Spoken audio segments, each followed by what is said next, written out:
అందరికీ నమస్కారం. మనందరినీ పెద్దలు కూడా దీర్ఘాయుష్మాన్ భావాన్ని దీవిస్తారు. మనందరికీ పూర్తి ఆయుష్, ఎక్కువ కాలం ఆయుష్ ఉండాలంటే ఏం చేయాలి? మరి యోగాతో ఆయుష్ పెంచుకోవడం సాధ్యమా? అవును అని నిరూపించారు ఈ భూమి మీద ఎక్కువ కాలం జీవించిన ఋషులు. 140-150 సంవత్సరాల పాటు శరీరాన్ని, మనసుని, ఇంద్రియాలన్నింటినీ వాళ్ళ అధీనంలో ఉంచుకుని జీవించినంతకాలం అన్ని అవయవాలు పనిచేసేట్టు చేసుకునటానికి వాళ్ళకి సహకరించిన విద్య యోగ విద్య. మేమెంత బాగున్నాం, ఎంతకాలం జీవిస్తున్నాం పూర్తి ఆయుష్తో, మీరు కూడా జీవించండి అని వాళ్ళు ఇచ్చిన యోగ విద్య మనకు ఆయుష్ని పెంచడానికి అద్భుతంగా ఉపయోగపడుతుంది. యోగాకి యూనివర్సిటీలు ఉన్నాయి, జిమ్కి, వ్యాయామాలకి, ఇతర వాటికి ఎక్కడ యూనివర్సిటీలు లేవు కదా.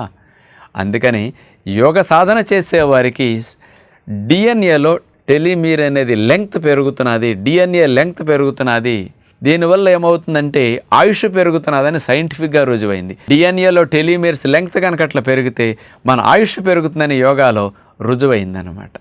అందుకని యోగా చేసేటప్పుడు ఏ వ్యాయామాలు, జిమ్ము, ఎక్సర్సైజులు, కసరత్తులు చేసేటప్పుడు కూడా వెళ్ళనంత ప్రాణవాయువు బాగా వెళుతుంది. ఎందుకు? ప్రాణాయామం ద్వారా ఎక్కువ గాలి పీల్చుకునే టెక్నిక్ ఇక్కడ నేర్పుతారు. అట్లాగే ఆసనాలు చేసేటప్పుడు కూడా శ్వాసను జోడించి గాలి బాగా తీసుకోండి, గాలి బాగా వదలండి అని యోగా చేపిస్తారు. ఇతర వాటిలో గాలి సంబంధం లేదు కదా. మరి గాలితో ఆయుష్ ఎట్లా పెరుగుతుంది అనుకుంటున్నారా? మనకి కొన్ని సెకన్లు గాలి పీల్చుకోకపోతే మనం చచ్చిపోతాం. అంటే గాలి ఎంత అవసరమో తెలుసు కదా. అలాంటి ప్రాణవాయువుని సవ్యంగా తీసుకుంటే మీ ఆయుష్ పెరుగుతుంది. కణకణానికి మంచి ప్రాణవాయువు అందుతుంది. కణములో విడుదలైన కార్బన్ డైఆక్సైడ్ కణము నుంచి త్వరగా బయటికి వెళ్ళిపోతుంది. ప్రాణవాయువు లోపలికి, కార్బన్ డైఆక్సైడ్ త్వరగా బయటికి వెళ్ళిపోయే మెకానిజం యోగా. ఈ ప్రక్రియ బాగా జరిగితే కణాలు ఆరోగ్యంగా ఉంటాయి, కణాలు ఆయుష్తో ఉంటాయి, పూర్తి కాలం జీవిస్తాయి. కణాలు పూర్తి కాలం జీవిస్తే అవయవాలు పూర్తి కాలం జీవిస్తాయి. కణాల ఆయుష్తో అవయవాల ఆయుష్ పెరుగుతున్నది. అవయవాల ఆయుష్ పెరిగితే శరీరం ఆయుష్ పెరిగినట్లే. అందుకని అవయవాలే కదా శరీరం అంతా కూడా.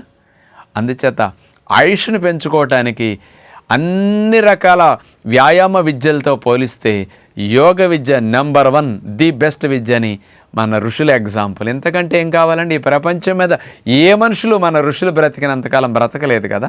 యోగా చేస్తే ఆయుష్ బాగా పెరుగుతుందనటానికి మనకి ఈ మధ్య కాలంలో 10-15 రోజుల క్రితం చనిపోయారు శివానంద స్వామి, కాశీ, 129 సంవత్సరాలు, యోగా గురువు అయిన, న్యాచురోపతి ఫాలోవర్. చూశారు కదా ఎంత ఆయుష్ ఉంటుందంటే. గాంధీ గారితో కలిసి పడుకున్న ఆయన ఇప్పుడు వరకు బ్రతికారంటే ఊహించండి.